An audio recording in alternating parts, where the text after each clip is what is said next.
आवाज़ विशेष में आपका स्वागत है। आज हम एक बहुत ही ख़ास शख्स से आपको रूबरू करने जा रहे हैं। आज हमारे साथ डॉक्टर एस के गजबे सर हैं। सर को हम एक अभ्यासक, विचारक, चिंतक, लेखक के रूप में जानते हैं। एक अच्छे इकोनॉमिस्ट हैं। डॉक्टर अम्बेडकर थॉट में नागपुर में सबसे पहली पीएचडी हासिल करने का जो चांस है, वो उन्हें मिला है। इसके साथ-साथ सर इंडिया स्टीम नेविगेशन में चीफ नेविगेशन ऑफिसर भी थे। नागपुर में first buddhist international conference Deekshabhoomi में हुई थी, उसका आयोजन भी उन्होंने किया था। मलेशिया में जो फर्स्ट दलित कॉन्फ्रेंस हुई थी, वर्ल्ड दलित कॉन्फ्रेंस, जिसमें उस वक्त के प्रेसिडेंट के आर नारायणन, माननीय कांशीराम रामविलास पासवान जी भी सम्मिलित हुए थे। उसके भी एडवाइजरी बोर्ड में सर थे और तमाम कई ऐसी उपलब्धियां हैं। संयुक्त राष्ट्र में जो इंडिजिनस पीपल का वॉइस है, उसे बुलंद करने का काम भी सर के माध्यम से हुआ है। तो ऐसे कई तमाम कार्य हैं जो सर के माध्यम से हुए हैं। तो सर से आज हम इस एपिसोड में बातचीत करेंगे। अलग अलग तरह के उनके जीवन के पहलू हैं, कई आयाम हैं, उस पर आज हम संवाद करेंगे। सर, आपका बहुत बहुत स्वागत। मेरा सबसे पहले सवाल ये है कि आज आपने एक अच्छा मकाम हासिल किया है, देश दुनिया में आपको जाना जाता है, संयुक्त राष्ट्र में भी आप गए हैं, हमारी आवाज़ को बुलंद किया है। तो सबसे पहला मेरा ये सवाल है कि ये जो मिशन है, ये जो आंदोलन है, इस आंदोलन में आने की प्रेरणा आपको कैसे प्राप्त हुई? और जो आपके जीवन का टर्निंग पॉइंट रहा है, आप चीफ नेविगेटिंग ऑफिसर्स थे, उसके बाद में आप आंदोलन में कैसे आए? जय भीम। ये मेरे जीवन के बारे में सार्वजनिक रूप से शायद मुझे लग रहा है कि मैं पहली बार स्क्रीन के ऊपर आ रहा हूँ ये बताने के लिए। तो जो प्रश्न है ये बहुत ही महत्वपूर्ण मेरे लिए लग रहा है, क्योंकि मैं जब शुरू में शिपिंग ज्वाइन किया था उस समय मेरी उम्र सिर्फ 21 साल थी और मेरी पोस्टिंग पहले ही अमेरिका में हुई। वहाँ मुझे जाना था। मुझे पता नहीं था कि अमेरिका क्या है, कैसा देश है। यहाँ से मुझे मेरे कंपनी ने बताया कि बॉम्बे, नागपुर से फ़्लाइट से बॉम्बे आना है और वहाँ तुम्हें हमारे आदमी आएंगे, वो रिसीव करेंगे और वहाँ से दूसरी फ़्लाइट है, कनेक्टेड फ़्लाइट। कनेक्टेड अभी ये शब्द हम प्रयोग करते हैं, उस समय कोई ऐसी कनेक्टेड फ़्लाइट नहीं होती थी। ये 86, 87 की बात कर रहा हूँ मैं। तो वहाँ पे जाना था मुझे मुंबई। तो जब मैं नागपुर एयरपोर्ट बहुत छोटा था, तो एयरपोर्ट में जहाँ अभी हमारी सिक्योरिटी वगैरह होके हम लोग बाद में बोर्डिंग करते हैं, उस समय बोर्डिंग करने के लिए जो गैंगवे होती थी, मतलब प्लेन में चढ़ने की जो सीढ़ियाँ होती थी, वहाँ तक घर के लोग छोड़ने के लिए आते थे। अच्छा। तो मुझे आज भी याद है कि मेरे मदर और फादर, वो तो मेरी माँ तो अशिक्षित ही थी, मेरे फादर थोड़े पढ़े लिखे थे, चौथा 4th क्लास पास थे और बाबा साहब के समता सैनिक दल में वो एक्टिव थे उस समय, क्योंकि 14 अक्टूबर 56 की उस धम्मा दीक्षा में वो समता सैनिक दल के एक प्रतिनिधि के तौर पे उस कार्यक्रम में भी सम्मिलित थे। राइट। तो वो मुझे जब छोड़ने आए तो मेरी जो माँ थी वो बहुत रो रही थी। बोले तू अमेरिका जा रहा है, बोले कल अगर मैं मर गई तो बोले तू आ नहीं पाएगा बोले। तो मेरे फादर का जो विज़न था वो मुझे आज पता चलता है। वो मुझे उस समय कहते थे कि बोले तू इसका कुछ मत सुन, तेरे को जितना उड़ना है तू उड़, ये तेरी लाइफ है, तेरे को जितना आगे बढ़ना है तू बढ़। तो ये शब्द मेरे फादर के, मेरे पिताजी के आज भी मेरे कान में गूंजते हैं। और वो जब मुझे एयरपोर्ट में छोड़ने आए, जब गैंगवे के पास आए, तो घर में जो न्यूज़पेपर था उस न्यूज़पेपर के अंदर एक किताब लपेटी हुई थी और वो उन्होंने मुझे गैंगवे चढ़ते समय दिया। अच्छा। मेरे हाथ में। और वो कहने लगे कि भाई तू, तेरा कितना भी काम रहेगा, कितना भी तू बिजी रहेगा, लेकिन जब तू रात को सोने को जाएगा तो सोने के पहले इस किताब का इसका एक पेज पढ़ना। ये उनका मंत्र मुझे उस समय दिए थे जब मैं सीढ़ियाँ विमान की चढ़ रहा था। और मैं विमान में चढ़ने, क्योंकि वो जो फ्लाइट थी मेरी नागपुर से, एयर इंडिया की फ़्लाइट थी, नागपुर से बॉम्बे जाने वाली थी। तो मुझे एक अलग क्यूरियोसिटी थी, क्योंकि कभी मैंने प्लेन में बैठा नहीं था। राइट। तो इसलिए वो उनका दिया हुआ गिफ्ट प्लेन के अंदर खोल के पढ़ने का मुझे अवसर ही नहीं मिला। तो मैं उसके बाद जब अमेरिका पहुंचा, तो पहुंचने के बाद जब मेरे को उस दिन होटल में रोका गया, और दूसरे दिन ज्वाइन करना था। तो मैं होटल में पहुंचने के बाद वो मेरे पिताजी ने क्या गिफ्ट दी करके मैंने उसको खोल के देखा। वो न्यूज़पेपर का जो रैपर था वो खोला, तो देखा मैंने, तो उसमें बुद्धा और उनका धम्म ये किताब थी। Oh great. तो ये मेरी मतलब ये बोल सकते हैं कि मेरे एक जो नौकरी के लाइफ से जो सोशल इसमें आने की जो प्रक्रिया शुरुआत हुई वो वहाँ से हुई, वहीं से शुरुआत हुई। वहाँ से शुरुआत हुई।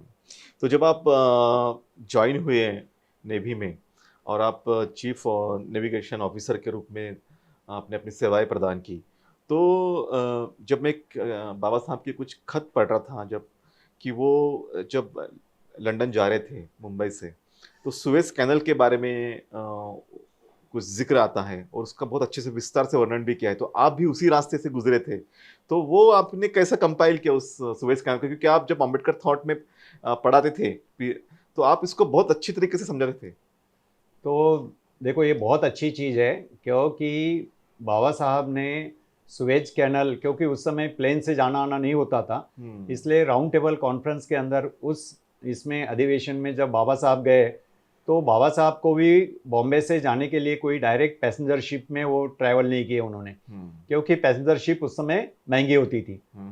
तो उन्होंने कार्गो कम पैसेंजर शिप जो इंडिया में थे जो चलती थी उसमें उन्होंने अपना टिकट बुक किए, और उस माध्यम से वो जब लंदन गए तो वाया सुएज कैनल गए। तो ये जब बॉम्बे से निकले वो अरेबियन सी में गए, तो अरेबियन सी से रेड सी में जाने के लिए जो मतलब चेक पोस्ट बोल सकते हैं या चेक पॉइंट बोल सकते हैं, वो एडन था।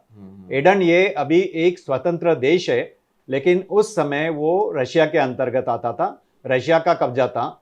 जैसे 1919 के बाद रशिया ने अपने छोटे छोटे देशों के ऊपर आक्रमण करके अपने बड़े मतलब यूएसएसआर में सम्मिलित कर लिया था, वैसे एडन ये देश रशिया के इसमें था, ताबे में था। तो वहाँ पे वो जहाज रुका, बाबा साहब जब पहला ट्रैवल किए तो वहाँ पे पानी और अनाज वगैरह था, वहाँ से जहाज में भरा गया। तो बाबा साहब ने एडन से उस समय के उनके मित्र मेश्राम साहब जो थे उनको एक खत लिखा कि भाई मेरा ये बॉम्बे छोड़ने के बाद एडन पहुंचने तक मेरा सफ़र कैसा रहा। तो ये सफ़र उन्होंने उस अपने एक खत में लिखा। तो वो पढ़ने के बाद मुझे आज भी रत्नाकर गणवीर का नाम लेते हुए मुझे अच्छा लगेगा, क्योंकि वो पेशे से तो इंजीनियर थे, लेकिन उन्होंने बाबा साहब के ऐसे जो ग्रंथ थे जो अनपब्लिश थे उस समय, उनको पब्लिश करने का काम किया, वो भी स्वयं के खर्चे से। उनको मदद करने वाले कोई नहीं थे, इंजीनियर थे, लेकिन उन्होंने उस समय एक किताब लिखा था, मराठी में थी, डॉक्टर बाबासाहेब आंबेडकरांनी विलायतेवरून पाठवलेले पत्र। आणि त्या पत्रांमध्ये उस खतों में मेश्राम को भेजा हुआ खत, गायकवाड़ साहब को भेजा हुआ खत, ये पब्लिश किए थे उन्होंने। और भी बहुत लेटर थे, करीब करीब 30-40 लेटर। तो उसमें एडन से भेजा हुआ खत, फिर पोर्ट सुएज से भेजा हुआ खत, पोर्ट सैयद से भेजा हुआ खत, ये 3-4 खत मुझे पढ़ने को मिला। और जब वो मैंने पढ़ा और मैं जब ज्वाइन करने अमेरिका गया, न्यूयॉर्क में मुझे ज्वाइन करना था, तो उस समय तो मैं यहाँ से प्लेन से गया, लेकिन वहाँ ज्वाइन किया मैंने शिप, और वहाँ से जब इंडिया आना था तो मैं बाय शिप आया।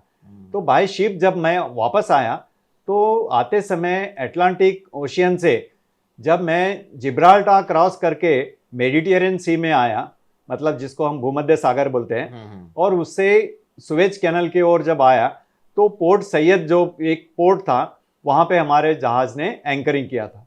तो बाबा साहब के जब मैंने लेटर पढ़ा तो मुझे ऐसा लगा कि भाई बाबा साहब का भी शिप लंदन से आने के बाद वो भी जिब्राल्टर क्रॉस करके मेडिटेरियन सी से ही आया होगा, और उस समय उनके जहाज ने भी यहाँ एंकरिंग किया होगा। क्योंकि एंकरिंग नहीं किया होता तो उन्होंने इतनी सारी बातें अपने खत में नहीं लिखी होती। जैसे पहले खत में उन्होंने एडेंस में जैसा उनका सफ़र हुआ वो लिखा था, फिर पोर्ट सैयद से जो उनको अनुभव मिला था मेडिटेरियन सी का वो उन्होंने वहाँ पे लिखा था, और फिर उसके बाद का वर्णन, फिर उसके बाद उनका जहाज सुएज कैनल के अंदर एंट्री करता था। उस समय सुएज कैनल ये वन वे ट्रैफिक के लिए खुली थी, आज तो उसका बहुत बड़ा मॉडर्नाइजेशन हो गया है, आज दोनों वे से वो ओपन है। आप पोर्ट सुएज से जाओ तो भी आपको कहीं एंकरिंग करने की ज़रूरत नहीं पड़ती, आप डायरेक्ट अंदर जा सकते हो उस कैनल में, और आते समय भी डायरेक्ट कैनल में आके आप भारत के साइड में आ सकते हो, या फिर अटलांटिक में लंदन जाना है, अमेरिका जाना है तो जा सकते हो। इसलिए सुएज कैनल आज के दौर में भी बहुत महत्वपूर्ण कैनल है ये ट्रांसपोर्टेशन के लिए। यस, ये ट्रांसपोर्टेशन के लिए बहुत महत्वपूर्ण कैनल है। जैसा कि आप शिपिंग में थे, आप कई सालों तक आपने वहाँ पे अपनी सेवाएं दी।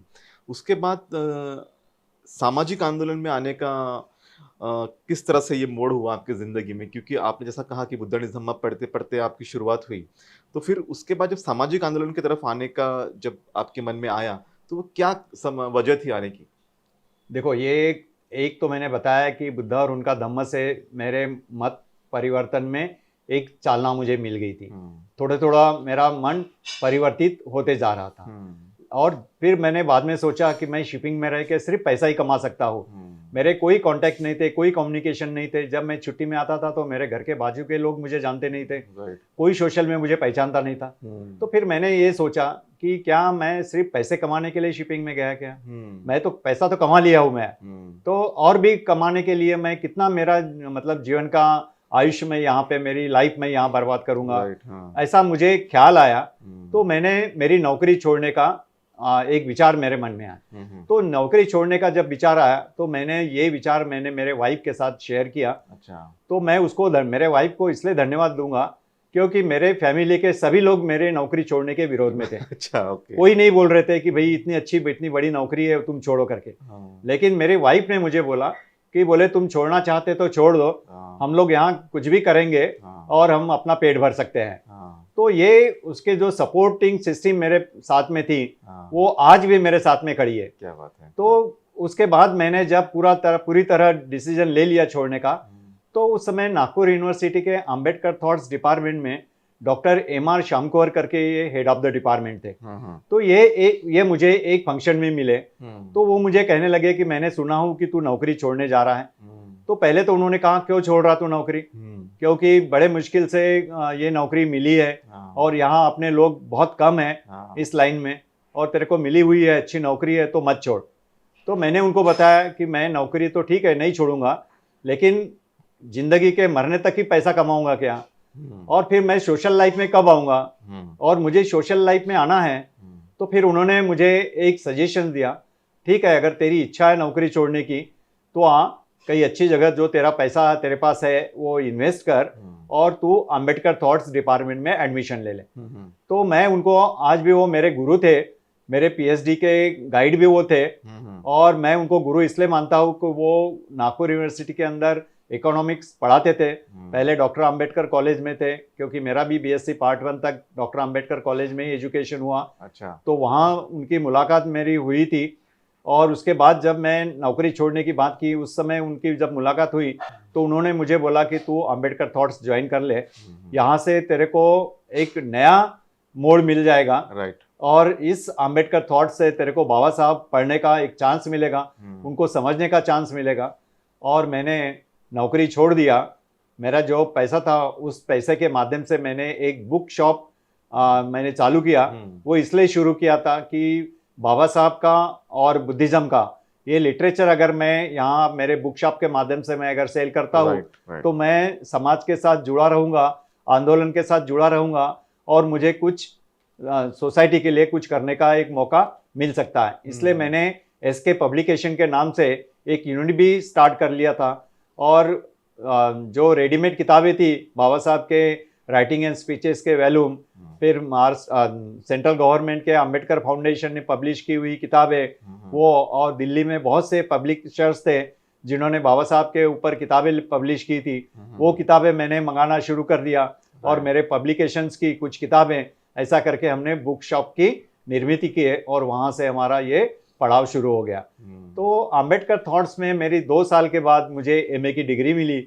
जब मैं अंबेडकर थॉट्स पढ़ रहा था तो मुझे इकोनॉमिक थॉट्स पढ़ाने वाले डॉक्टर एम.आर. शामकोरी थे, और एक सोशल थॉट्स पढ़ाने वाले एक डॉक्टर देशकर करके थे। तो वो जो पढ़ाते थे तो वो मेरे को कुछ हजम नहीं होता था। मुझे ऐसा लगता था कि भाई ये किताबें पढ़ रहे हैं और वो हमारे ऊपर थोप रहे हैं, क्योंकि जो सोशल कंसेप्ट बाबा साहब ने बताई थी, जो हम किताबें पढ़ते थे जिसमें अनटचेबल्स हो गई या वेयर द शूद्राज हो गई, उसके कंसेप्ट से वो कुछ अलग ही हमको बताने लग रहे थे। तो मुझे ऐसा लगा कि यहाँ पे अच्छे लेक्चर्स की जरूरत है। हाँ। तो जब मेरी एमए की डिग्री हो गई तो मुझे डॉक्टर एमआर शामकौर ने, मेरे पास उस समय पीएचडी नहीं थी, मतलब ये करीब करीब 1997 की बात है। अच्छा, उस समय ही उन्होंने मुझे वहां पे 1-2 पीरियड दिए। हाँ। और कहे कि भाई तू, मैं तेरे को ज्यादा पीरियड इसलिए नहीं देता हूँ क्योंकि तेरे को कोई एक्सपीरियंस नहीं है पढ़ाने का। हाँ। और अपने पास सब पीजी का ये डिपार्टमेंट है, पीजी के स्टूडेंट आते हैं, ये अलग अलग फील्ड से आए हुए रहते हैं, तो इनको पढ़ाना तेरे लिए मुश्किल हो जाएगा, क्योंकि पढ़ाने के लिए तेरा अपना एक्सपीरियंस या टीचिंग एक्सपीरियंस बढ़ाना जरूरी है। तो उन्होंने मुझे सिर्फ 2 पीरियड दिए थे वीकली, और 2 पीरियड को मैंने एक्सेप्ट कर लिया था। तो पता नहीं उन्हें क्या लगा मुझे, तो उन्होंने मुझे सबसे पहले पॉलिटिकल थॉट्स ये सब्जेक्ट पढ़ाने के लिए दिया। और पॉलिटिकल थॉट्स ये सब्जेक्ट जब पढ़ाने के लिए दिया तो मुझे लगा कि ये मेरी मेहनत करने का समय आ गया है। और जब खुद स्वयं पढ़ता था वहां पे स्टूडेंट करके, उसके बाद जब मैं पढ़ाने लग गया तो मुझे लगा कि भाई जो मुझे कुछ लेक्चर्स ने पढ़ाया है वैसा मुझे पढ़ाना नहीं है। मेरे को ये थॉट्स पढ़ाना है। मैं थॉट्स तो उनके जो ओरिजिनल जो थॉट्स है, जो राइटिंग एंड स्पीचेस में आए हुए, वो तो मैं लूंगा वहां से, लेकिन सिर्फ वैसे के वैसे मैं विद्यार्थियों को या स्टूडेंट को नहीं बताऊंगा। मैं ये सोच रहा था उस समय कि क्या वो विचार उस समय बाबा साहब ने जो कहा उस समय वो ज्यादा इंपॉर्टेंस थे, या अभी उन विचारों का कोई इंपॉर्टेंस नहीं रह गया, वो क्या रिलेवेंट आज के दौर में है या नहीं। ये बात मेरे मन में आई और फिर मैंने अपने तरीके से पढ़ाई करना शुरू कर दिया पढ़ाने के लिए। तो फिर मुझे लगा कि भाई सिर्फ सिंपली किताब पढ़ के पढ़ाने से कुछ काम नहीं बनेगा, तो इसके रिलेवेंट वो क्या है, वो विचारों का रिलेवेंट क्या है, ये बताना मुझे जरूरी है। और फिर मैंने उस आधार के ऊपर उस डायरेक्शन में पढ़ना शुरू किया। और मुझे समय समय पे डॉक्टर एमआर शामकौर ये गाइड करते रहे, ये मतलब रिलेवेंट थॉट्स के लिए भी उनका गाइडेंस मुझे बहुत इंपॉर्टेंस रहा और बहुत महत्वपूर्ण रहा, क्योंकि वो मैं आज भी उनको, वो तो अभी नहीं है लेकिन आज भी मैं उनको याद करता हूँ और सोचता हूँ कि अगर वो शायद होते थे तो बाबा साहब के विचारों को अलग दिशा से, अलग डायरेक्शन से, अलग दृष्टिकोण से वो आज नए विद्यार्थियों के सामने रख पाते थे। राइट, आपने ये सब कुछ किया, लेकिन जब आपको एक डॉक्टर अंबेडकर थॉट में पीएचडी करने वाले पहले व्यक्ति बन गए अंबेडकर थॉट में, और उसके बाद आपको मसूरी से भी कॉल आया, मलेशिया से भी आपको कॉल आया, तो ये सफ़र कैसे था? जब मेरी पीएचडी 99 में मुझे अवार्ड हुई, उसके पहले 1998 में मलेशिया के कुआलालंपुर में वर्ल्ड दलित ऑर्गेनाइजेशन के माध्यम से एक दलित कॉन्फ्रेंस का आयोजन किया गया। उस समय वो आयोजन के इसमें मुख्य भूमिका में राजू कांबड़े इंजीनियर थे वो, और उनके साथ में करुणाकरन, विश्वनाथ मेश्राम और विजय हाथमोड़े, ये ऐसे 3-4 लोगों की टीम थी। क्योंकि इनको मालूम था कि अगर हम मलेशिया में कॉन्फ्रेंस ले रहे हैं, नागपुर में जब हम कोई भी कॉन्फ्रेंस लेते हैं तो कितने लोग आते हैं भाषण सुनने के लिए, तो इनको भी वो डर था कि भाई हम मलेशिया में कॉन्फ्रेंस लेंगे तो अपना पैसा खर्चा करके सिर्फ भाषण सुनने के लिए लोग आएंगे क्या, वो भी दुनिया से। तो मैं जब अंबेडकर थॉट्स में पढ़ा रहा था उस समय मेरी पीएचडी अवार्ड नहीं हुई थी, तो उन्होंने मेरे सब्जेक्ट के ऊपर डिस्कशन किया मेरे साथ, और उन्होंने कहा कि भाई हम ऐसे एक कॉन्फ्रेंस मलेशिया के कुआलालंपुर में लेना चाहते हैं, तो आपका क्या सहयोग रहेगा। मैंने उनको उस समय कहा था कि भाई आप जो भी मुझे जवाबदारी देंगे मैं उसको पार पड़ूंगा। तो उन्होंने मुझे उनके एडवाइजरी बोर्ड में उन्होंने रखा। तो ये मेरे लिए बहुत बड़ी बात थी। एक इंटरनेशनल प्लेटफॉर्म मुझे मिल रहा था, और उसके साथ साथ उन्होंने मेरे ऊपर ये भी जवाबदारी डाली कि भाई भारत से कम आप 50 लोगों को यहाँ लेके आओ, मलेशिया लेके आओ। हम जाने आने की टिकट तो नहीं देंगे, लेकिन वहाँ 3 दिन की जो कॉन्फ्रेंस है उसमें 3 दिन का रहने का खर्चा और खाने का खर्चा और एयरपोर्ट से जाने आने का ट्रांसफर ये हम लोग देंगे। तो उन्होंने मुझे ये जवाबदारी दी, और जवाबदारी देने के बाद उन्होंने ये भी कहा कि हम यहाँ भारत के उस समय राष्ट्रपति जो थे वो KR नारायणन थे, और कांशीराम जी थे, ये सोशलिस्ट में बहुत एक्टिव लोग थे, रामविलास पासवान, फूलन देवी। तो इनको मिलने के लिए जब वो दिल्ली आए तो उस समय उन्होंने मुझे बताया था कि भाई हम इनको मिलने के लिए जा रहे हैं, तो बाद में फॉलोअप अगर लेने का टाइम आएगा तो आप लेने का करके। हम लोग पहले जाके उनको अपना इनविटेशन देते हैं। और उन्होंने ये रामविलास पासवान, के.आर. नारायण और फूलन देवी और माननीय काशीराम जी, इनको उन्होंने जाने आने की टिकट भी दिया कोलालमपुर की। तो उस कॉन्फ्रेंस में काशीराम जी आए थे, फूलन देवी आए थे, माननीय रामविलास पासवान जी भी आए थे, लेकिन के.आर. नारायण नहीं आ सके क्योंकि पॉलिटिकल इशू हो रहा था। मलेशिया में पॉलिटिकल सिचुएशन बराबर नहीं थी, इसलिए शायद पॉलिटिकल दृष्टिकोण से के.आर. नारायण ने वो स्वयं आने का टाल दिया, लेकिन अपना रिप्रेजेंटेटिव उन्होंने वहाँ भेज दिया था। उनका लिखा हुआ जो पेपर था वो वहाँ पे पढ़ा गया। तो ये जो शुरुआत थी, ये मेरे पीएचडी, फिर मुझे 99 में अवार्ड हुई। उसके बाद मैंने सोचा भी नहीं था, क्योंकि एक इंटरनेशनल कॉन्फ्रेंस जो अटेंड किया था, उनके जो विषय थे वो मेरे ही थीसिस में से थे कुछ विषय, क्योंकि मेरा जो सब्जेक्ट था वो सोशियो इकोनॉमिक्स के ऊपर था। तो उसमें से ही उन्होंने अपनी थीम बनाए थे उस कॉन्फ्रेंस की, इसलिए मुझे भी इंटरनेशनल कॉन्फ्रेंस में बोलने का चांस मिला। तो मैंने मेरा भी पेपर बना के वहाँ लेके गया था और मैंने पढ़ा। तो वो पढ़ने के बाद एक जो इंडिया के जो बड़े बड़े जो एकेडमिशियन वगैरह थे, जैसे मुनगेकर हो गया, ये लोग भी वहाँ पे आए थे। तो इन लोगों के साथ मेरी वहाँ पे पहचान हो गई। तो उस समय मैं कोई एकेडमिशियन नहीं था, तो एक अंबेडकर थॉट्स का स्टूडेंट करके ही था। तो जब मैं देश में लौटा और 1999 में जब मेरी पीएचडी अवार्ड हुई, अवार्ड होने के बाद ही मुझे नहीं मालूम था कि ये मेरी पीएचडी, जो मैंने एक डिग्री लेने के लिए डॉक्टर एम.आर. शामकुवर ने जो मुझे मोटिवेट किया था, उनके कहने से मैं इस रास्ते के ऊपर चला था। लेकिन जब मैंने देखा कि मेरी पीएचडी अवार्ड होने के बाद यूजीसी ने वो सारा मेरा बायोडाटा के साथ मेरे सब्जेक्ट के सारे डिटेल्स, जो उनकी बुलेटिन पब्लिश होती है, जब पूरे देश से जितने भी पीएचडी अवार्ड हो जाती है, उनके सबके एक ब्रीफ बायोडाटा वो यूजीसी पब्लिश करती है। अभी इंटरनेट में भी अवेलेबल है, उस समय प्रिंटिंग में भी पब्लिश करती थी, बुक फॉर्म में भी पब्लिश होती थी। तो मेरा जो वहाँ पब्लिश हो गया, तो अंबेडकर थॉट्स की पहली पीएचडी करके मुझे सबसे पहला सम्मान मिला कि मलेशिया के कोलालमपुर के इस्लामिक यूनिवर्सिटी ने मुझे कॉल किया, लेटर भेजा मुझे मेरे मेल के ऊपर, क्योंकि मेरा ईमेल आईडी मेरे बायोडाटा में यूजीसी ने डाल दिया था।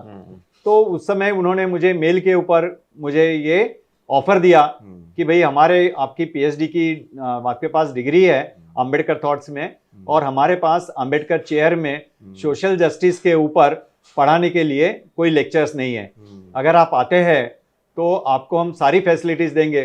तो मलेशिया में उस वक्त अंबेडकर थॉट शुरू हुआ था? हाँ, अंबेडकर चेयर शुरू हुई थी इस्लामिक यूनिवर्सिटी में। Islamic university. ओके, हाँ। तो फिर आपने उस ऑफर को एक्सेप्ट नहीं किया?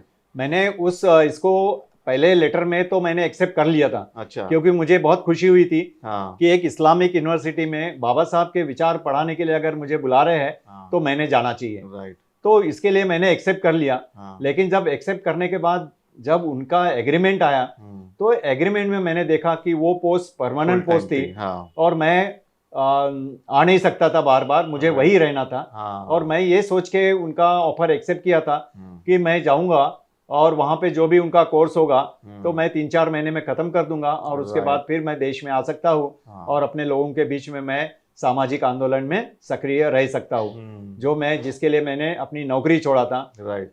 सिर्फ मैं अपने पगार के लिए मैंने ये नहीं किया था, तो मुझे समाज में एक्टिव होना था, तो इसलिए मैंने फिर वो मेरा ऑफर ये कर दिया। नहीं किया।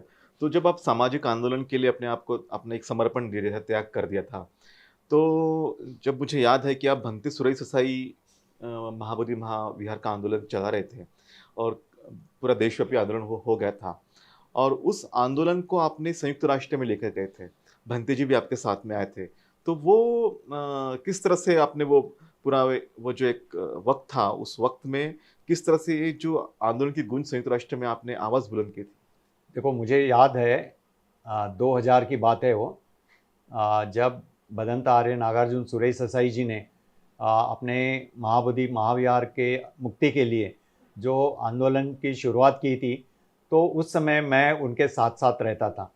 जब चैत्य भूमि से पहला पड़ाव उनका शुरू हो गया और बुद्धगया तक गया, तो उस समय मैं चैत्य भूमि से लेकर बुद्ध गया तक उनके साथ में ही रहा। अच्छा। हर समय मैं साथ में रहा। लेकिन जब वहाँ पे बुद्ध गया पहुँचा तो सारे प्रेस वालों ने उन्हें घेर लिया था हाँ। और उनको क्वेश्चन पूछा था कि भाई आपने ये आंदोलन शुरुआत की है, महाराष्ट्र से शुरुआत करके बिहार तक आप आ गए हैं, अगर ये इशू बिहार सरकार या भारत सरकार अगर नहीं ये करती है तो आप क्या करोगे? आपने आंदोलन तो कर दिया, इतना बड़ा रैली भी आपने निकाली है और लेके भी आए हैं, लेकिन उसके बाद क्या करोगे? तो मुझे बनते सुरेश देसाई जी के वो शब्द आज भी मेरे कान में गूंजते हैं। 2000 की बात है वो, कि बनते जी ने प्रेस कॉन्फ्रेंस में बोला था कि अगर बिहार सरकार मेरी बात को नहीं सुनते हैं या भारत सरकार भी मेरी बातों का कोई दखल नहीं देते हैं तो मैं आपको बताना चाहूँगा अब इस मंच से कि अगर मेरी भारत सरकार और बिहार सरकार बात नहीं सुनेंगे तो मैं इस विषय को संयुक्त राष्ट्र संघ में लेके जाऊंगा और पूरी दुनिया को बताऊंगा कि भाई कोई भी मस्जिद के ऊपर क्रिश्चियन का ये नहीं है, ताबा नहीं है, और कोई भी चर्च के ऊपर किसी हिंदू का ताबा नहीं है। फिर हमारे जो बौद्धों का पवित्र स्थल है, जो जिसको हम महाबोधि महाविहार कहते हैं, जो बुद्ध गया में स्थित है, उसके ऊपर हिंदू पंडों का ताबा कैसे है? तो ये पत्रकारों को उस समय उन्होंने बताया था और वो एक बहुत बड़ा आंदोलन था। तो उसके बाद 1-2 साल का समय निकल गया, लेकिन बिहार सरकार के कान में भी कोई जू नहीं रेंगी और ना भारत सरकार के इसमें, वो आंदोलन वैसे ही चलते रहा। उसके बाद बनते जी ने और भी उसके दूसरे टप्पे की शुरुआत की। 2-3 टप्पे हुए, कई लोग मर भी गए उसमें। उसमें हमारा खुद का भी एक एक्सपीरियंस है। जब हम उस आंदोलन से वापस नागपुर में आ रहे थे तो हम जिस गाड़ी में आ रहे थे, मेरे गाड़ी में अभी के जो एक गार्डियन मिनिस्टर थे डॉक्टर नितिन राउत, वो साथ में थे। एक सेल टैक्स के ऑफिसर थे, कमिश्नर, असिस्टेंट कमिश्नर, वो भी मेरे साथ में थे, गजबीए करके। और फैमिली थी, राउत साहब की फैमिली थी। ऐसे हम लोग 6-7 लोग उस आंदोलन में भाग लेने के लिए बुद्ध गया गए थे। और वहाँ से हम लोग जब लौट के आ रहे थे तो रीवा के पहले हमारे गाड़ी का एक्सीडेंट हो गया। और एक्सीडेंट ऐसा हुआ कि एक जो सेल टैक्स कमिश्नर थे, असिस्टेंट कमिश्नर, उनकी वाइफ स्पॉट पे चली गई और उनका एक पूरा हाथ वो टूट के नीचे गिर गया। तो उस आंदोलन में ये हमने अपने आंखों से देखे खून को बहते हुए। और उसके बाद फिर हम नागपुर आ गए थे। तो नागपुर आने के बाद लोगों ने तो आंदोलन से आए करके ये किए, लेकिन दुख का माहौल था बहुत। और उसके बाद फिर बनते जी का आंदोलन आगे बढ़ता रहा, बनते जी रुके नहीं। उसके बाद इटारसी में भी ऐसे 2-3 इंसिडेंट हुए थे जहां लोग मर गए थे, क्योंकि बहुत से लोग अपने स्वयं स्फूर्ति से ट्रेन में ट्रैवल करते थे। तो उस समय ऐसे लोग बीच बीच में मर भी गए। मतलब ये आंदोलन इतना शांति से नहीं चला है, इसमें खून बहा हुआ है। तो 2002 में जब इंटरनेशनल ह्यूमन राइट्स कॉन्फ्रेंस में, मतलब जब एक कॉन्फ्रेंस की बात आई और उसका इनविटेशन हमें मिला यूएन के तरफ से, वो कॉन्फ्रेंस जिनेवा में होने वाली थी। तो हमने बनते जी से बात किया कि भाई ऐसे ऐसी एक जिनेवा में कॉन्फ्रेंस हो रही है जो मानवाधिकार के ऊपर है, तो क्या हम उस कॉन्फ्रेंस में जा सकते हैं? राइट। तो बनते जी को बोला मैंने, तो बनते जी ने बोला कि भाई मैंने तो ऑलरेडी प्रेस वालों को बोला था कि अगर भारत सरकार मेरी बात नहीं सुनती है तो मैं इस विषय को लेके संयुक्त राष्ट्र संघ में जाऊंगा। इसलिए भदंत आर्य, नागार्जुन, सुरेश देसाई जी ने कहा अगर ऐसा होता है, आप मेरे साथ में या मुझे आप लेके जाते हो संयुक्त राष्ट्र संघ में, तो ये मेरे लिए, मेरे जीवन की एक बड़ी उपलब्धि होगी। क्योंकि मैं दुनिया के सामने बता सकूंगा कि हमारे ऊपर कैसा अन्याय हो रहा है। तो हमने उनको बताया, बनते जी को, कि मौला देखो, मानवाधिकार के अंदर हमारे बहुत से राइट्स है, तो ये हमारा एक कल्चरल राइट्स है। हम इस विषय को जो लेके जा रहे हैं वो कल्चरल राइट्स के माध्यम से हम लेके जाएंगे। और वहां पे जो उस समय की जो हाई कमिश्नर थी मेरी रॉबिन्सन, हम उनको मिलेंगे। और उनको मिलने के बाद जो यूनेस्को के डायरेक्टर जनरल है, उस समय कोई चारा करके डायरेक्टर जनरल थे, हम उनसे भी मिलेंगे और उनको बताएंगे कि क्योंकि कल्चरल राइट्स सब उनके पास है, सुरक्षित है। क्योंकि बुद्ध गया उस समय तक 2002 तक हम लोग जब जिनेवा गए थे उस समय तक हेरिटेज साइट करके डिक्लेयर नहीं हुआ था। तो हम लोग जब उस इशू को लेके गए थे, भदंत आर्य, नागार्जुन, सुरेश देसाई जी हमारे साथ में थे और भी हमारे 5-6 लोग हमारे साथ में थे। एक डेलीगेशन था हमारा। हम वहाँ पे जब गए और संयुक्त राष्ट्र संघ के यूनेस्को में हम गए, यूनेस्को का ऑफिस पेरिस में है, जिनेवा से हम पेरिस गए, उसकी भी एक बड़ी कहानी है, लेकिन अभी उस कहानी को मैं यहाँ नहीं दोहराऊंगा। जब बदंत आर्य नागार्जुन सुरेश देसाई जी की बायोग्राफी पब्लिश होने वाली है एक, तो उसमें ये मेरा आर्टिकल आया हुआ है कि वो कैसा समय था जब हम लोग जिनेवा से पेरिस के लिए गए, और पेरिस जाने के बाद जब हम यूनेस्को के ऑफिस में गए तो मुझे पता ही नहीं था उस दिन तक कि बंते जी ने करीब करीब 15 फाइल अपने साथ लेके आए। अच्छा, 15 फाइल थी।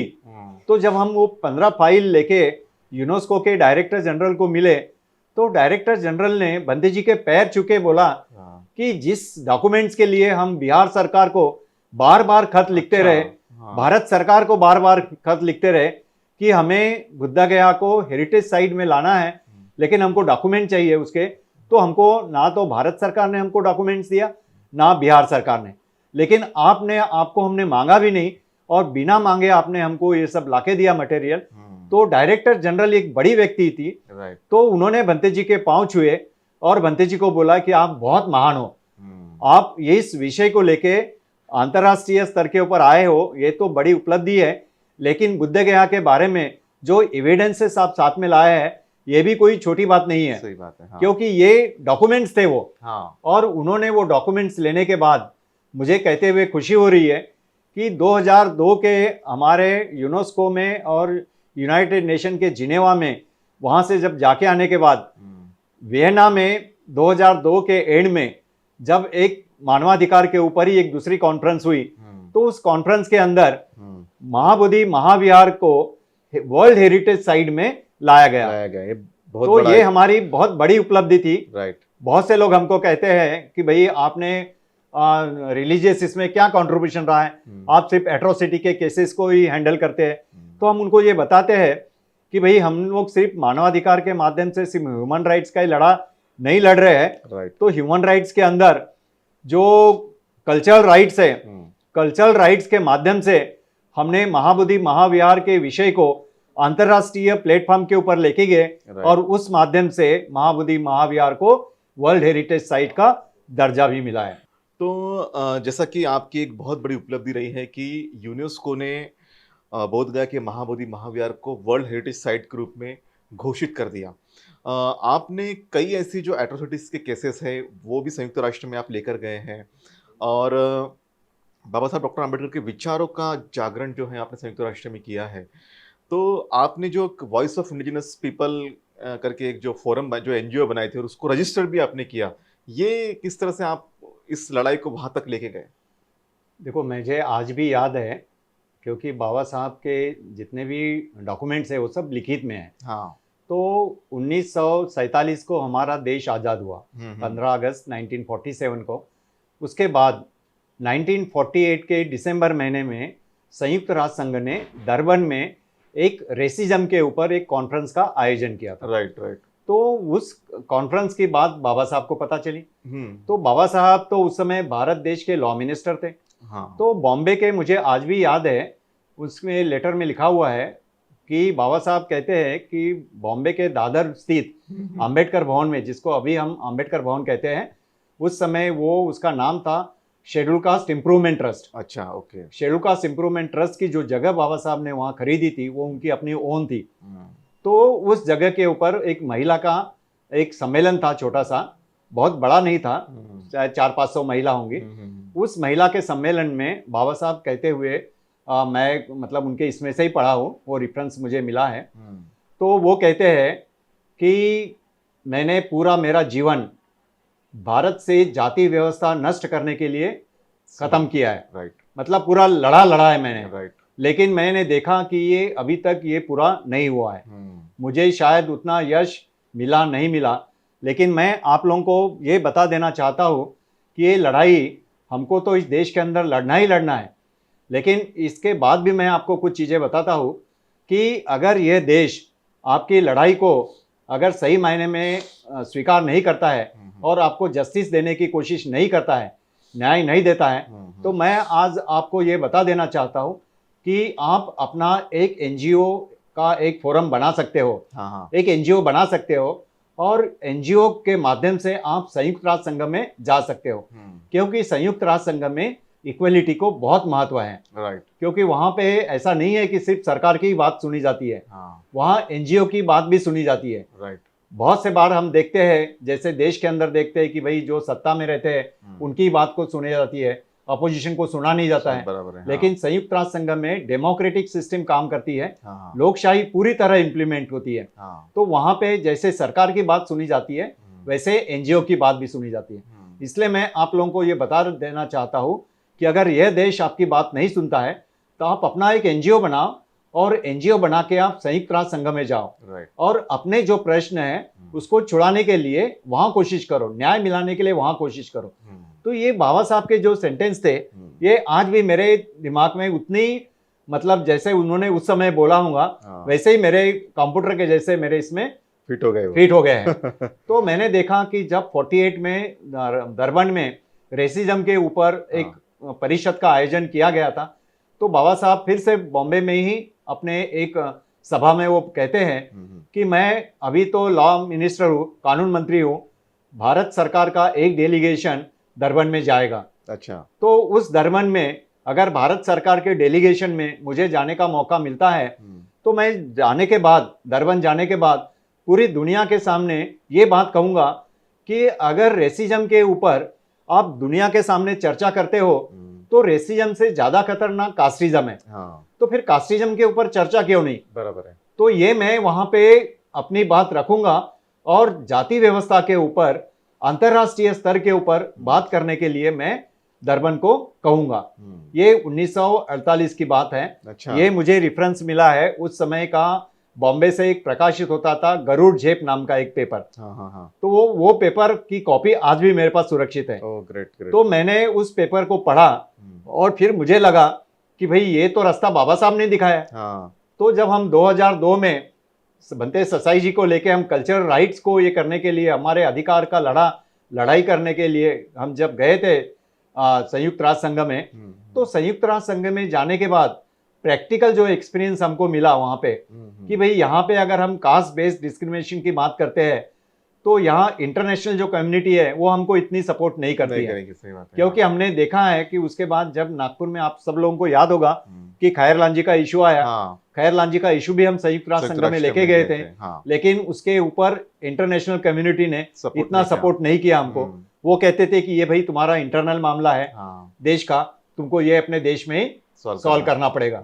लेकिन जब हम यूनाइटेड नेशन में गए और वहां पे देखा जिनेवा में कि इंडिजिनियस पॉपुलेशन के लिए यूनाइटेड नेशन ने एक परमानेंट फोरम बनाया हुआ है। अच्छा। और 1948 में पहली बार यूनिवर्सल डिक्लेरेशन 10 दिसंबर को संयुक्त राष्ट्र संघ ने डिक्लेयर किया दरबन कॉन्फ्रेंस के अंदर। तो वो कहते हैं कि भाई दुनिया के अंदर जितने भी मूल निवासी लोग हैं जिनके ऊपर अन्याय हुआ है या जिनके अपने जो छोटे छोटे प्रांत होंगे जिनके ऊपर आक्रमण हुआ है, जो दूसरे बड़े देशों ने उनके ऊपर आक्रमण करके वो अपने ताबे में अगर लिया होगा, तो संयुक्त राष्ट्र संघ ने वहां पे ऐलान किया था कि उन देशों ने उनको आजाद कर देना चाहिए। अच्छा। मतलब इंडिजिनियस लोगों का, उनका अपना जो राइट्स है वो उनको बहाल करना चाहिए। राइट। हाँ। ये खुद संयुक्त राष्ट्र संघ ने बोला। दरबन कॉन्फ्रेंस में सिर्फ बोल के वो चुप नहीं बैठे। हाँ। तो उसके लिए उन्होंने एक वर्किंग परमानेंट फोरम का एक एक्शन प्लान बनाया। हाँ। और जब हम वहां पे पहुंचे जिनेवा के कॉन्फ्रेंस में 2002 में, तो जब हमें पता चला कि भाई हम कास्ट बेस्ड डिस्क्रिमिनेशन की बात करेंगे तो हमको इंटरनेशनल कम्युनिटी सपोर्ट नहीं करेंगी, वही अगर हम इंडिजिनियस की बात करते हैं तो हमको सब लोग सपोर्ट करेंगे। हाँ। तो उसके लिए वहां जितने एनजीओज थे उनका एक फोरम था वहां पे, कांगो करके। हाँ। तो उस समय कांगो नए एनजीओ का रजिस्ट्रेशन शुरू कर रही थी। अच्छा। तो हमको लगा कि भाई जब ऑलरेडी वो उसका रजिस्ट्रेशन शुरू है, तो हमने सोचा कि भाई हमारे एक नई इंडिजिनस के नाम से क्यों ना हम अपनी एक ऑर्गेनाइजेशन बनाया जाए। हमारी तो एसीजेपी के नाम से एक चल ही रहा था। तो हमने ये इंडिजिनस के नाम के ऊपर हमने वॉइस ऑफ इंडिजिनस पीपल, क्योंकि उस समय हमारे दिमाग में ये भी बात नहीं थी कि नाम क्या रखना चाहिए। लेकिन हमने देखा कि भाई यूनाइटेड नेशन में जस्टिस एंड पीस को बहुत वैल्यू है, वो उनका मेन स्लोगन ही है यूनाइटेड नेशन का कि भाई सब लोगों को जस्टिस मिलना चाहिए और वो भी शांतता के माध्यम से। तो पीस और जस्टिस ये उनके प्राइम वर्ल्ड थे। प्राइम वर्ड और उसके लिए उन्होंने जो इंडिजिनस प्लेटफॉर्म बनाया था इंडिजिनस लोगों के लिए, तो हमने सोचा कि भाई अपने ऑर्गेनाइजेशन के नाम के अंदर अगर इंडिजिनस वर्ड आता है तो शायद हमारी बात यूनाइटेड नेशन से मनवाने के लिए इजी हो जाएगा। राइट। ये हमने 2002 में सोचा। हाँ। और 2002 में हमने VIPJP voice of indigenous people for justice and peace इस संस्था का रजिस्ट्रेशन किया। Great. और उसके बाद हमारा कम्युनिकेशन यूनाइटेड नेशन के साथ सतत निरंतर रहा। चलता रहता है। उसके बाद वहां पे एशियन सिविल सोसाइटी ने बैंकॉक में कॉन्फ्रेंस लिया। हाँ। और हमारी संस्था रजिस्टर्ड ऑलरेडी हो चुकी थी, तो उन्होंने हमको पहला इनविटेशन हमारे VIPJP के नाम से बैंकॉक के कॉन्फ्रेंस के लिए हमको भेजा। हमको खुशी हुई कि भाई यूनाइटेड नेशन ने हमको अप्रूव किया है करके। हाँ। और उसके बाद हमारा उनके साथ कम्युनिकेशन निरंतर चलते रहा। हाँ। फिर जो भी देश के अंदर एट्रोसिटी की बात होती थी वो हम निरंतर ये डाटा कलेक्ट करते थे, क्योंकि वहां तो सिर्फ डाटा को ही इम्पोर्टेंस है। राइट। हाँ। अब मुंह से बोलने से कोई ये नहीं होता है। हाँ। तब ये डाटा पूरे देश का जो भी एट्रोसिटीज हो रही है, जो भी हमारे ऊपर अन्याय हो रहे, चाहे उत्तर प्रदेश में हो, चाहे गुजरात में हो, चाहे राजस्थान में हो, आज भी हमारा ये दौर शुरू है। हमारी टीम नागपुर में बड़ी टीम है और हमें खुशी हो रही है कि ये हमारा एक टीम वर्क है। और उस टीम वर्क के माध्यम से हमने अकेले नागपुर शहर में करीब करीब 130 से ज़्यादा केसेस को हैंडल किया है, जिसमें महाराष्ट्र सरकार के सोशल वेलफेयर डिपार्टमेंट से करोड़ों रुपए हमने उनके पॉकेट से निकाला है। और जो विक्टिम्स है उनको हमने मिला के दिया है आर्थिक सहाय के रूप में, जो सरकार की स्कीम थी। हाँ। और उसके माध्यम से हमने इस इंडिजिनियस की बात को आगे लेके जाए। ये इंडिजिनस वाला जो मामला है, आपने उसको रजिस्टर्ड किया था। इंडिजिनस मतलब मूल निवासी। तो बाबा साहब अम्बेडकर की इसके बारे में क्या कंसेप्ट थी, क्या सोच थी, किस सोच को आपने फिर वहाँ पे रिप्रेजेंट किया? देखो, हमने बाबा साहब के 2 किताबें मैंने पढ़ा, अनटचेबल्स और हुए द शुद्रास। राइट। तो ये 2 किताबें पढ़ने के बाद, क्योंकि ये विषय मैं भी पढ़ा रहा था, तो मुझे बाबा साहब का हिस्टोरिकल बैकग्राउंड समझ में आया कि इसमें क्या कहना चाहते हैं। आज मुझे खुशी हो रही है कि हुए द शुद्रास के लास्ट प्रकरण में बाबा साहब कहते हैं कि भाई मैंने ये जो ग्रंथ लिखा है और जो आपके सामने रखा है ये ऐतिहासिक है। हाँ। बहुत महत्वपूर्ण है। लेकिन इन ग्रंथों को लिखने के लिए, या मैं लिखकर आपके सामने जो रखा हूँ, ये मुझे जो सोर्सेस मिले, उस समय जो अवेलेबल सोर्सेस थे उनको जो मिले, चाहे वो भौतिक स्वरूप में हो, चाहे जो भी स्वरूप में उनको मिले हो, या लिटरेरी स्वरूप में हो, वो उन्होंने उसका स्वीकार किया। उसके लिए उन्होंने बहुत से फॉरेन ऑथर्स की किताबें पढ़ी। मैं आज भी मुझे याद है मैक्स मुलर सीरीज ने जो किताबें पब्लिश की है, बाबा साहब उसका जिक्र भी करते हैं कि भाई वो किताबें हिस्टोरिकल किताबें हैं, उसमें आपको अपनी हिस्ट्री पता चलेगी। उसमें सेक्रेड ऑफ ईस्ट ये नाम से 100 वॉल्यूम्स प्रकाशित किया गया है। तो ये मैक्स मुलर ने प्रकाशित किया है। तो उस किताबों में 100 किताबों में उन्होंने सारे धर्मों का विश्लेषण भी किया है। तो वहां पे हुए द शुद्रास में बाबा साहब कहते हैं कि मुझे जो सोर्स मिला है उसके आधार के ऊपर मैंने ये इतिहास आपके सामने रखा है। लेकिन मुझे 100% मालूम है कि इसमें और भी संशोधन की जरूरत है, और भी रिसर्च की जरूरत है। तो मैं आप लोगों से ये विनती करूंगा, हमारे अपने लोगों को बाबा साहब कहते हैं कि भाई हमारे लोगों ने रिसर्च स्कॉलर बनना चाहिए, और हमारा जो इतिहास, जो सच्चा इतिहास था, उसको झूठ कैसे बनाया गया है और झूठ का इतिहास सच कैसे बनाया है, तो इसके अंदर हमको जाने की जरूरत है। और इसके माध्यम से अगर हम गए तो हमारा जो सच्चा इतिहास है हम अपने लोगों के सामने ला सकते हैं। तो ये बाबा साहब का रेफरेंस मुझे हुए द शुद्रास से मिला और हमने ये किए। उसके बाद हमने देखा कि भाई 1991 के बाद जो हैदराबाद का माइक्रोबायोलॉजिकल रिसर्च इंस्टीट्यूट है, वहाँ पे अभी मैं उनको दोस्त ही कहता हूँ, डॉक्टर थंगराज करके, क्योंकि उनके साथ मैंने 2-3 स्टेज पे शेयर किया वो साथ में। कलकत्ता की एशियाटिक सोसाइटी जो है, बड़ी सोसाइटी है जो रिसर्च के लिए पैसा देती है, स्कॉलरशिप देती है। तो उन्होंने एक इंडिजिनियस के ऊपर एक कॉन्फ्रेंस रखी थी, और उस कॉन्फ्रेंस का इन्विटेशन मुझे भी मिला था और डॉक्टर थंगराज को भी मिला। तो मैंने मेरे पेपर में ये प्रोड्यूस किया था कि भाई महाराष्ट्र के जो महार लोग हैं वो इंडिजिनियस है। अच्छा। और ये कैसे इंडिजिनियस है, इसके बहुत से रेफरेंस लेके मैंने मेरा पेपर एशियाटिक सोसाइटी में सबमिट किया था। वो पब्लिश भी हुआ है और मैंने मेरी बात भी रखी थी।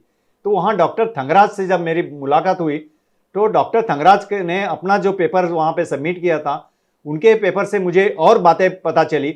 डॉक्टर थंगराज कहते हैं कि भाई मैंने इस देश के 100 ब्राह्मणों का जो मुझे सरकार ने दिया था वो सैंपल लिया था, और 100 लोगों का जो उसमें शेड्यूल कास्ट, शेड्यूल ट्राइब और ओबीसी के लोग थे, उनके ब्लड सैंपल्स मुझे दिए गए थे। वो ब्लड सैंपल के आधार डीएनए के आधार के ऊपर मैंने रिसर्च किया। अच्छा। मुझे 7 साल लगा वो रिसर्च करने के लिए। 7 साल के बाद डॉक्टर थंगराज कहता है कि इस देश के शेड्यूल कास्ट, शेड्यूल ट्राइब और ओबीसी के जो लोग हैं वो इंडिजिनस है, राइट, मूल निवासी लोग हैं। हाँ, और फिर वो कहते हैं कि भाई यहाँ के जो ब्राह्मण है ये मूल निवासी नहीं है, हाँ, ये बाहर से आए हुए बाहर हैं। से आए। और उसका इतिहास मैं अभी नहीं बताऊंगा, उसको हाँ, समय वो तो लगेगा। समय लगेगा, हाँ। लेकिन ये इंडिजिनस की जो डेफिनेशन हाँ, जो हमने यूनाइटेड नेशन में लेके गई, हाँ, यूनाइटेड नेशन से तो हमको पता चली, बाबा साहब के वेद ग्रंथों से हमको पता चला, और फिर आगे का जो रिसर्च हुआ शायद बाबा साहब होते थे तो डॉक्टर थंगराज के रिसर्च को एक्सेप्ट करते थे। बिल्कुल। अगर वो एक्सेप्ट करते थे तो उनका लिखान में चेंजेस आते थे। बाबा साहब में एक बात हमने देखा है कि इतनी मतलब पोलाइटनेस और इतना पेशेंस था, और तो वो अपने आप को ये नहीं कहते थे कि मैं ही बड़ा हूं, मैंने जो रिसर्च किया ये एंड है, ऐसा उन्होंने कभी नहीं कहा। उन्होंने आगे आने वाले रिसर्च को वेलकम किया है, वेलकम किया है, और उन्होंने कहा कि भाई ये रिसर्च निरंतर चलना चाहिए, क्योंकि ये एक प्रक्रिया है। यस, जब ये रिसर्च की प्रक्रिया सतत चलती रहेगी तो हमारा सच इतिहास आगे आएगा, राइट। जिसकी आज भी जरूरत है। तो आपने तमाम तरह के आंदोलन में अपने आप की सहभागिता दर्शाई, चाहे बोधगया का महाबोधि महावीर का आंदोलन हो, या फिर एट्रोसिटीज के केसेस हो, पूरे भारत के केसेस को आपने रिप्रेजेंट भी किया है। जब नागपुर में बाबा साहब डॉक्टर आम्बेडकर ने धम्म दीक्षा ली थी 1956 में, तो 2006 में उसके 50 साल पूरे हुए थे। तब एक बुद्धिस्ट कॉन्फ्रेंस का भी आयोजन आपने नागपुर में किया था। तो ये प्रेरणा कैसे प्राप्त हुई आपको? देखो 2006 में हमने नागपुर में लिए थे, क्योंकि मैंने पहले ही बताया कि मेरी शुरुआती बुद्धा और उनका धम्म इस ग्रंथ से हुई थी, जहाँ मुझे मेरे पिताजी ने मुझे वो प्रेरणा दी थी कि यही हमारे लाइफ का एक टर्निंग पॉइंट हो सकता है। Right, right. हमारे जीवन में परिवर्तित करने के लिए हमको ये ग्रंथ बहुत महत्वपूर्ण है। ये उस समय उन्होंने हमको बताने की कोशिश किया था, लेकिन हमको समझने के लिए काफ़ी समय गया। राइट।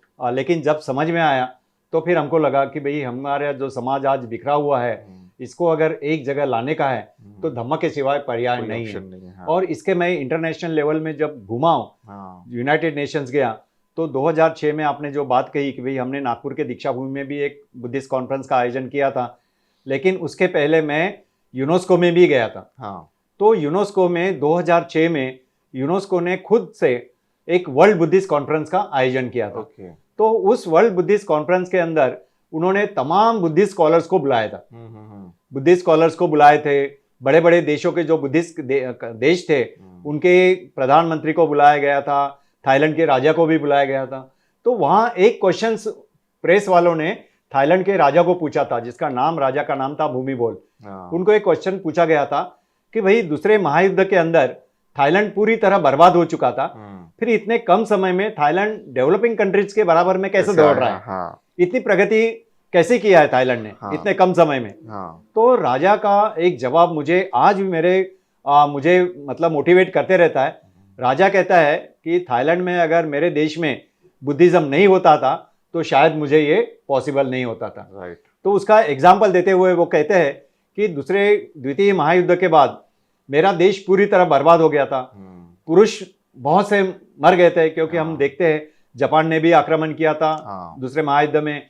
एक रिवर क्वाई के ऊपर एक ब्रिज को उड़ा दिया था जापान ने, उसमें करीब करीब 3000 सैनिक मर गए थे। तो ऐसे ऐसे थाईलैंड भी थोड़ा इसमें आ गया था। और जब उसके द्वितीय महायुद्ध के बाद जब थोड़ा शांत हुआ तो राजा के ऊपर एक बड़ी जवाबदारी आई कि देश को कैसे संभालना है। इकोनॉमिकली पूरा तरह टूट गया था। तो उस समय राजा कहते हुए, राजा के आंसू से मतलब आंखों से आंसू भी गिरे थे। राजा कहता है कि भाई राजा के एक दायित्व होता है कि प्रजा का संभाल करना, प्रजा को संभालना। लेकिन उस समय राजा कहते हैं कि भाई मेरे पास मेरी जो प्रजा थी, उस समय थाईलैंड में 30,000 बौद्ध विहार थे। तो 30,000 बौद्ध विहार की जो कमेटियां, जो उनके जो भी प्रतिनिधि होंगे, उन्होंने विहार के अंदर जो दान पेटियां रखी हुई थी वो सारी दान पेटियां राजा के पास लेके गए। अच्छा। और राजा को ऑफर किए और राजा को कहते हैं कि भाई ये विहार की दान पेटियां है, लोगों का पैसा इसमें है, इस दान पेटी में, इसका आप स्वीकार करो और देश को संभालो। अच्छा। तो देखो बुद्धिज्म का लिंक कैसे मिलता है, क्यों हमको याद आता है कि 14 अक्टूबर 1956 को बाबा साहब ने हमको नागपुर में दीक्षा दी। तो दीक्षा देके हमको सिर्फ इतना ही नहीं बताया कि भाई कल तक आप हिंदू के इसमें कीचड़ में दबे हुए थे और आज मैं तुमको आज़ादी का जीवन दे रहा हूँ। तो हमको उन्होंने वहाँ से निकाल के हमारे सामने इतना अच्छा मार्ग रखा कि जो पूरी दुनिया के बौद्ध लोगों के साथ हमको मिलाने के लिए वहाँ तक जाता है।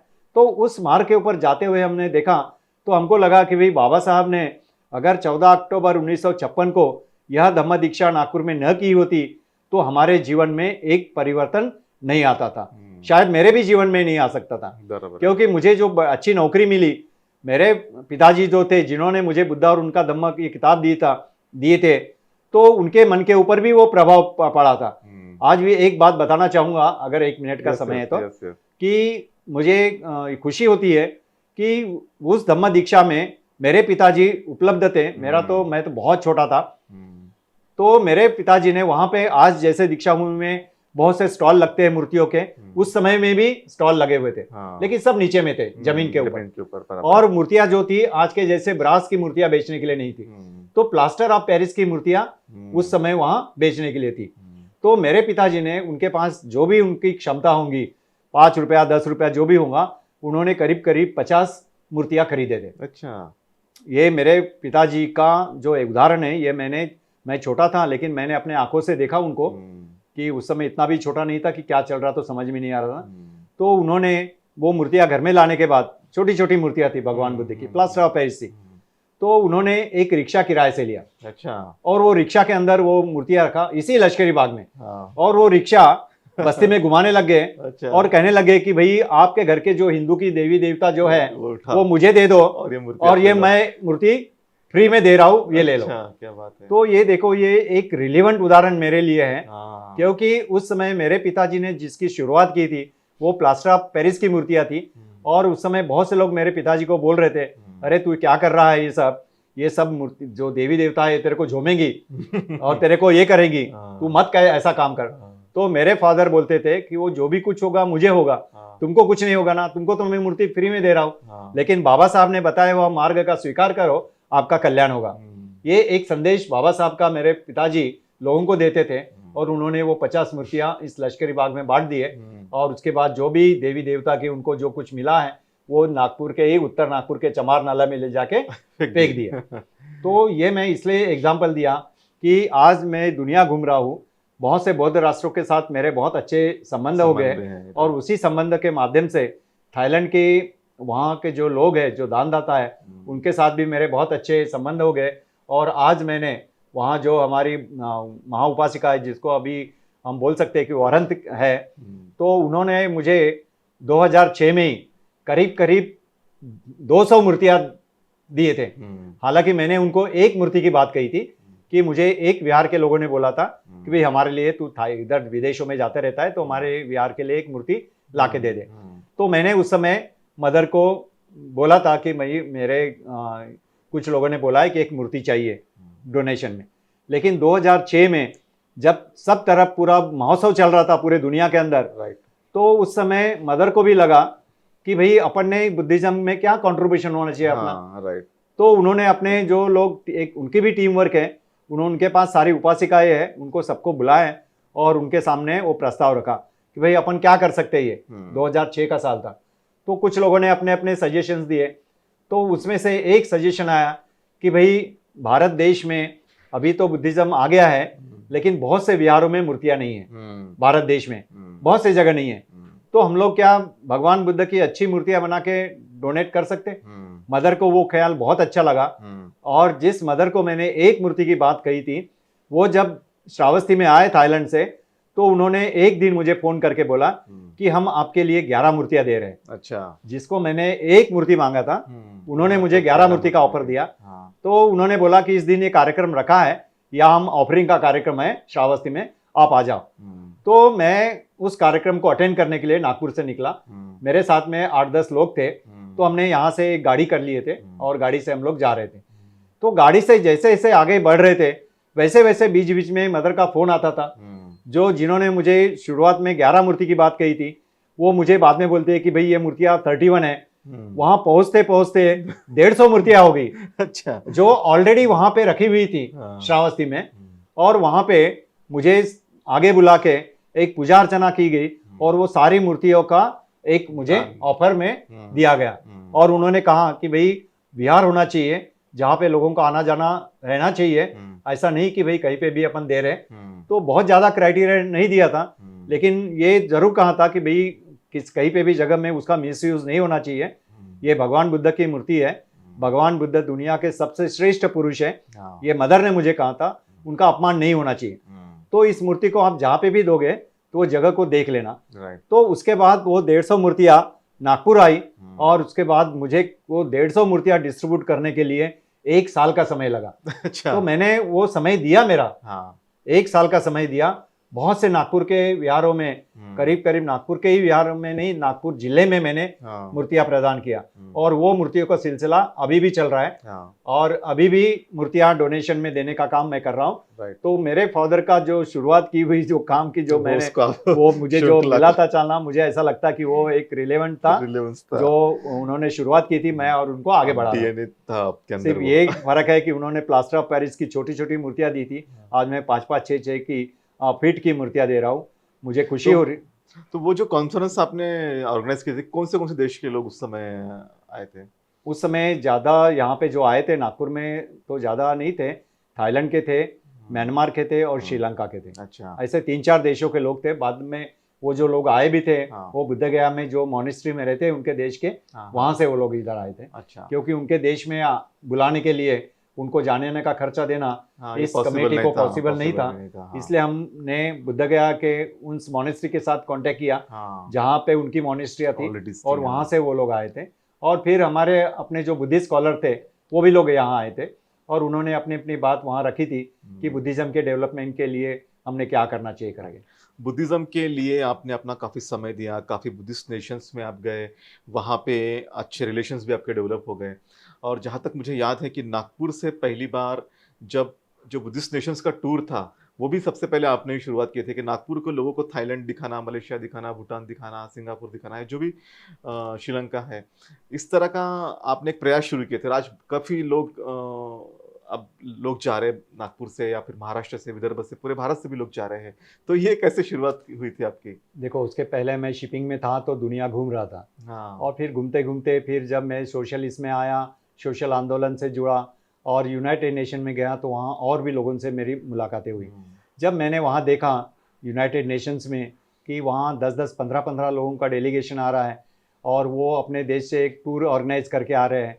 और फिर मलेशिया में जो हमारा वर्ल्ड दलित वर्ल्ड फोरम के ऊपर जो कॉन्फ्रेंस हुई थी, तो उसके ऊपर जो जवाबदारी मुझे भारत से 50 लोगों को लेके जाने की गई थी, तो उस समय मेरे साथ में पूरे देश से लोग जुड़े थे। क्योंकि सिर्फ मैंने पेपर में दिया था कि ऐसे ऐसे कॉन्फ्रेंस होने वाली है और इसमें 3 दिन का रहने का और खाने का खर्चा आपको मिलेगा। तो बहुत लोगों का मेरे पास यह आया, तो हमने वहाँ से करीब करीब 50 लोगों को सिलेक्ट किया और 50 लोगों को मैं लेके गया था। उस समय मैंने टूर जैसा ऑर्गेनाइज नहीं किया था, प्रोफेशनल टूर पे नहीं किया था। मैंने उनको सबको बोला था कि भाई ये सोल्जर सिस्टम से करेंगे, टिकट का जो पैसा लगता वो मुझे दो, वीज़ा के लिए जो पैसा लगता वो मुझे दो, और फिर वहाँ जाने के बाद हम 3 दिन का तो हमको कोई ये नहीं है, फिर वहाँ अगर हम घूमते हैं तो फिर जो भी खर्चा आएगा साथ देते जाएंगे, सब मिलके कंट्रीब्यूट करते जाएंगे। ये एक बात मेरे उस समय जब देखा, लेकिन मैं जब मलेशिया पहुंचा 3 दिन की कॉन्फ्रेंस तो खत्म हुई, खत्म होने के बाद उन्होंने बोला कि भाई होटल आपको छोड़ना पड़ेगा कल सवेरे। तो सब लोगों के सामने आए कि अभी हम जाएंगे कहाँ। तो हमने सबको बोला कि भाई सिटी में, कोलालमपुर सिटी में जाएंगे, वहाँ होटल करेंगे। सिटी में छोड़ने तक के लिए ट्रांसफर हमारे पास था। तो हम जाने के बाद सब लोग कहने लगे कि भाई अभी इतने दूर आए हैं तो हम कम से कम कोलालमपुर सिटी तो देखेंगे। तो जाने के बाद शाम हो गई थी, फिर हमको रात को रुकना जरूरी था, अभी हमारे पास रुकने के लिए कोई ये नहीं था। तो मैंने सब लोगों को बोला कि भाई हम लोग होटल देखते हैं, लेकिन कोई भी होटल में इतनी रूम्स नहीं थी क्योंकि 50 लोग थे। 25 रूम मिलना बहुत मुश्किल हो रहा था। डॉर्मेट्री मिल रही थी, लेकिन वहाँ पे उनके भी अपने नियम थे, डॉर्मेट्री में ऐसे 50 लोगों को रखने के लिए वो भी तैयार नहीं थे। तो ऐसे सब बातें हमने देखे और लोगों को बोला कि भाई एक ही जगह रुकने के बजाय 2-3 होटल लेते हैं, थोड़े थोड़े रुको। तो लोग भी मानने को तैयार नहीं थे। वो बोल रहे थे कि आप जहाँ रुकोगे वहाँ हम रुकेंगे। तो मेरे सामने ये क्वेश्चन खड़ा हो गया था कि मैं अपने आप को भी कैसे डिवाइड करूंगा। तो हमने वो तो समय कैसा भी निकाल दिया। उसके बाद अपने नागपुर में भी आ गए। आने के बाद मैंने सोचा कि मैं इसको वेल प्लान काम कर सकता हूँ चाहिए। तो ये वेल प्लान प्रोफेशनल तौर पे करने के लिए मैंने 2004 में सबसे पहले थाईलैंड की प्लानिंग किया। उस समय मेरे साथ नितिन राउत जी भी थे, उनकी फैमिली थी और बहुत से जो अच्छे अच्छे लोग थे वो सब मेरे साथ में मेरे पहले टूर में आने के लिए तैयार हो गए। और मैंने वो प्रोफेशनल तौर पे काम किया, होटल बुक किया, सब बसेस बुक किया था, सब मतलब पहले से प्री प्लानिंग करके मैं लेके गया और वो सक्सेस हो गई। सक्सेस होने के बाद मुझे ऐसा लगा कि ये काम मैं कर सकता हूँ और जो बुद्धिस्ट प्लेसेस है उसका गाइड भी मैं कर सकता हूँ। क्योंकि उस समय तक मेरी काफ़ी पढ़ाई भी हो चुकी थी। अंबेडकर थॉट्स के माध्यम से फिर मैंने पढ़ना भी शुरू कर दिया। तो आज मुझे खुशी हो रही है कि ऑलमोस्ट देश के अंदर मतलब दुनिया के अंदर के जो ऐसे अनटच प्लेसेस है जहाँ कोई नहीं गया और कोई लेके भी नहीं जाते हैं, वहाँ पे मुझे लेके जाने के लिए ये मिली। तो मैंने आवाज इंडिया के ऊपर एक बोरोबुदुर के बारे में एक क्लिप मैंने सुना था। मैं घर में ही अपने टीवी में देखा था। तो मुझे बोरोबुदुर देखने के बाद, वो सुनने के बाद ऐसा लगा कि जब दुनिया का सबसे बड़ा बुद्ध विहार इंडोनेशिया के बोरोबुदुर में है और इंडोनेशिया में जाता हूँ तो मुझे रास्ते मालूम है, तो क्यों न मैं बोरोबुदुर जाना चाहिए। तो मुझे खुशी हो रही बताते हुए कि जब मैंने इसको पैकेज को लॉन्च किया तो 10 दिन के अंदर 40 लोगों की बुकिंग मुझे मिल गई। किसी ने भी ये नहीं पूछा कि इतनी कॉस्ट क्यों रखे और इतना कैसे जाएंगे क्या जाएंगे करके। तो ये मुझे बड़े गर्व के साथ और प्राउड हो रहा मेरे अपने लोगों के ऊपर कि ये बुद्धिस्ट सेक्टर्स में मैंने जो काम शुरू किया था उसके ऊपर उन्होंने मेरे ऊपर एक बहुत बड़ा ट्रस्ट रखे और ट्रस्ट रखते हुए आज हमारे सब पैकेज जितने बुद्धिस्ट कंट्री के हम कर रहे थे वो सब सक्सेस होते जा रहे। इवन आज हम अमेरिका जाते हैं तो वहाँ पे भी हम विहारों में लेके जाते हैं दिखाने के लिए कि भाई वहाँ पे भी बुद्ध विहार है। तो वो देखो कैसे ये है, ये डेवलपिंग कंट्री है अमेरिका, यहाँ पे विहार है। यूके में जाते हैं तो वहाँ हम दिखाते हैं, बाबा साहब का घर दिखाने लेके जाते हैं। लंदन जाते हैं तो लंदन स्कूल ऑफ इकोनॉमिक्स जहाँ बाबा साहब ने पढ़ाई किया वो दिखाने लेके जाते हैं। अमेरिका जाते हैं न्यूयॉर्क तो हम कोलंबिया यूनिवर्सिटी में जाते हैं। तो हमने ऐसे सारे प्लेसेस जो हमारे से रिलेटेड हैं उनको हमने कवर करना शुरू कर दिया। तो इससे लोग आते गए, जुड़ते गए और हमारा कारवां चलते गया। इसलिए मैं सब लोगों को, हमारे लोगों को धन्यवाद दूंगा कि उन्होंने मेरे ऊपर इतना ट्रस्ट किया और आज मैं उस एसके हॉलीडेज के नाम से मेरी एक कंपनी भी रन हो रही है जिसमें आज पूरे देश से लोग मेरे साथ जुड़ रहे हैं। बिल्कुल, आपका ये पूरा जीवन का सफ़र काफ़ी प्रेरणादायी है, काफ़ी इंस्पिरेशन है और आपने तमाम तरीके के मुश्किलों के बावजूद हमारे लोगों की आवाज़ देश में और दुनिया में पहुंचाई और पूरे दुनिया का भ्रमण करने का भी मौका आपको मिला।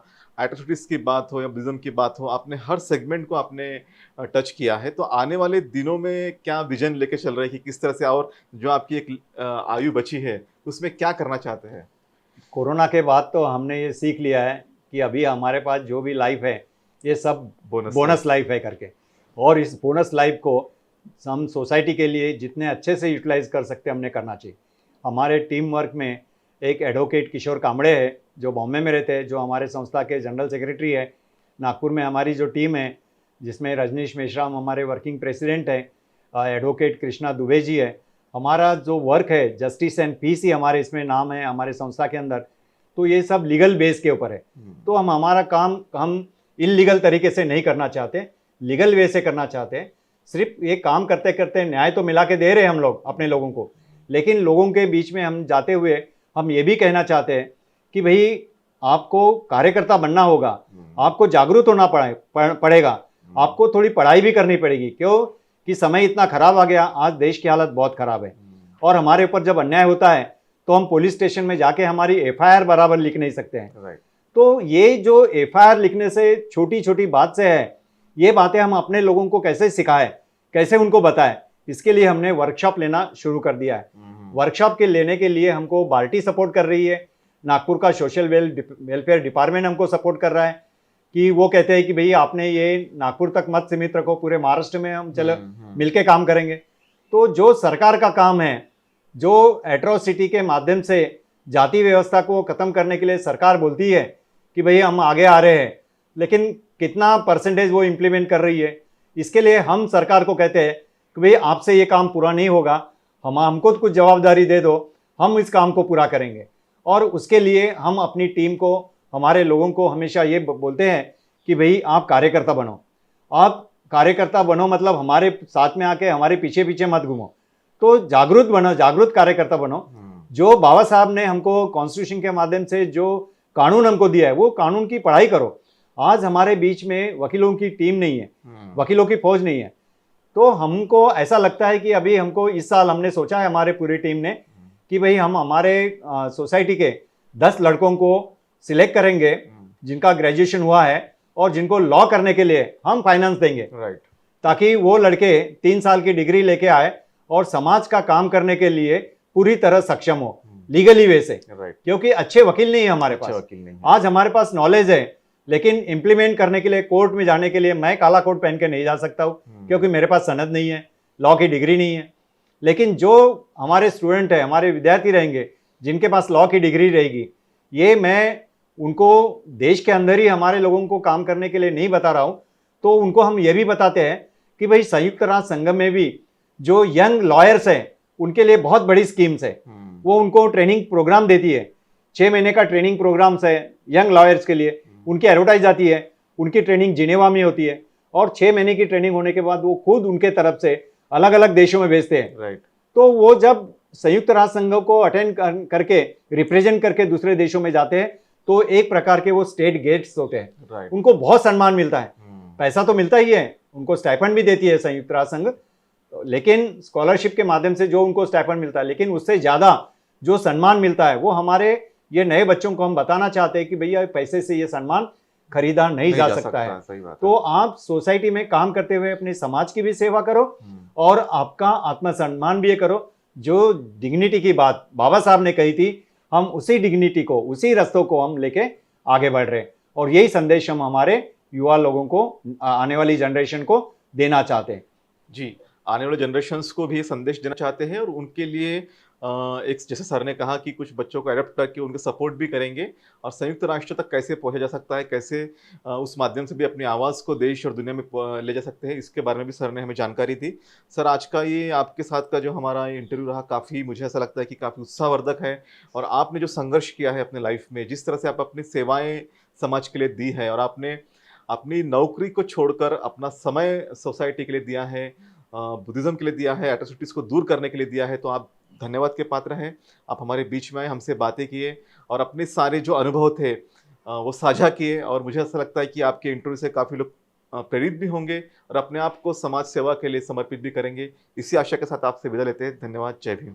जय भीम। धन्यवाद। मैं आवाज़ टीवी को धन्यवाद देना चाहूँगा कि उन्होंने मेरे जीवन का एक जीवन मिशन के माध्यम से जो लोगों के सामने रखने के लिए एक इंटरव्यू लिया और ये आपके सामने रखने का एक सौभाग्य मुझे प्राप्त हुआ। और ये मैंने जो भी मेरी बात की है ये कहीं पब्लिश हुई नहीं है अभी तक और मुझे लगता है कि मैंने पब्लिश करना चाहिए, क्योंकि मेरी बेटी है और मेरी वाइफ भी हमेशा मुझे कहती है कि भाई बहुत सी बातें ऐसी है जो नए जनरेशन के पास ले जाना है, तो इसको पब्लिश करना ज़रूरी है। तो इसके बारे में मैं सोच रहा हूँ इसको पब्लिश करने के लिए, लेकिन इस समय तो मैं आवाज़ इंडिया को धन्यवाद देना चाहूँगा कि आप सब लोगों के सामने, आप सब श्रोताओं के सामने, दर्शकों के सामने, क्योंकि आप सब लोग मेरे अपने लोग हो, तो आपके सामने मेरा एक लाइफ मिशन रखते हुए जो आगे आने वाली जनरेशन को कैसे सेव किया जा सकता है, कैसे बचाया जा सकता है, उसके लिए हम लोग सब मिलकर कार्य करना चाहिए। और ये कलेक्टिव फॉर्म का जो कार्य रहेगा, यही हमारे समाज को, यही हमारे सोसाइटी को आगे ले जाने के लिए और सुरक्षित रखने के लिए महत्वपूर्ण हो सकता है। हमें किसी दूसरे साधु संतों की फिलॉसफी की ज़रूरत नहीं है। बाबा साहब की और भगवान बुद्ध की फिलॉसफी हमारे लिए इतनी मोर देन सफिशिएंट है कि आने वाले हज़ारों साल तक हमें कोई भी तत्वज्ञान की ज़रूरत नहीं पड़ेगी। यही तत्वज्ञान हमारे लिए सफिशिएंट रहेगा। तो इन्हीं के साथ मैं आप सब लोगों को भी धन्यवाद देना चाहूँगा कि मेरे कम से कम ये 2 शब्द आप लोगों ने सुन के उसको स्वीकार किया है। धन्यवाद।